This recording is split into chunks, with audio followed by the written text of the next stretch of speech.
สมาคมนักข่าวแห่งประเทศลาวและองค์การแค่นานาชาติได้จัดสุภมเกี่ยวกับการรายงานข่าวปัญหาสีเขียวให้แก่องค์การจัดตั้งทางสังคมโดยภายใต้โครงการสร้างความเข้มแข็งให้แก่สื่อมวลชนโดยการมีส่วนร่วมขององค์การจัดตั้งมหาชนและองค์การจัดตั้งทางสังคมเพื่อการพัฒนาสีเขียวในสาธารณรัฐประชาธิปไตยปาตจลาวซึ่งจัดขึ้นในวันที่27ตุลาคม2025ที่นครหลวงเวียงจันทร์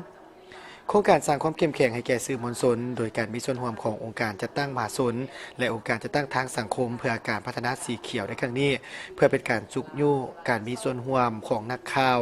ลาวและการมีส่วนร่วมขององค์การจัดตั้งมหาชนและองค์การจัดตั้งทางสังคม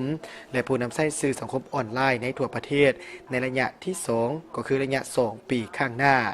โดยพยายามสุ่มใส่พื้นที่เป้าหมายอยู่ใน3แขวงของลาวคือนครหลวงเวียงจันทร์หลวงพระบางและจำปาสักซึ่งได้รับการสนับสนุนจากสหภาพยุโรปโครงการนี้สร้างความเข้มแข็งให้แก่นักข่าวหญิงและชายต่างหน้าให้แก่บรรดาภาคเหนือภาคกลางและภาคใต้และจากองค์การจัดตั้งมหาชนและองค์การจัดตั้งทางสังคมรวมทั้งผู้เข้าร่วมที่นำใช้สื่อสังคมออนไลน์ทั่วไปโดยได้มีการยกระดับทักษะวิชาชีพรวมทั้งความสามารถทางด้านดิจิตอลเครื่องมือเทคโนโลยีที่โดดเด่นและการผลิตเนื้อใน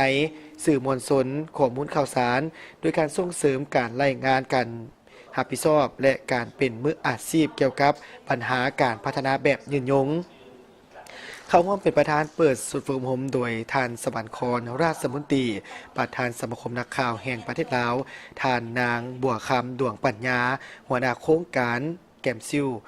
มีบรรดาท่านผู้ต่างหน้าจากคู่ร่วมงานผู้ประสานงานโครงการและผู้แทนเข้าร่วมจากองค์การจัดตั้งทางสังคม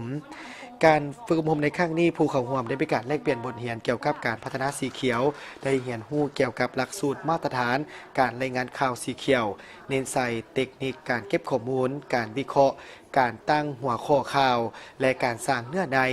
การผลิตหัวข้อข่าวสำหรับสื่อสังคมออนไลน์ในรูปแบบใหม่โดยนำใช้เทคโนโลยีทันสมัยเช่นปัญญาประดิษฐ์ที่เป็นเครื่องมืออำนวยความสะดวกให้แก่ผู้เข้าร่วมในการสร้างเนื้อในอย่างมีประสิทธิภาพหลายขึ้นซึ่งสุดฝึกอบรมดังกล่าวนี้แมนจะดำเนินไปจนฮอดวันที่31ตุลาคม2025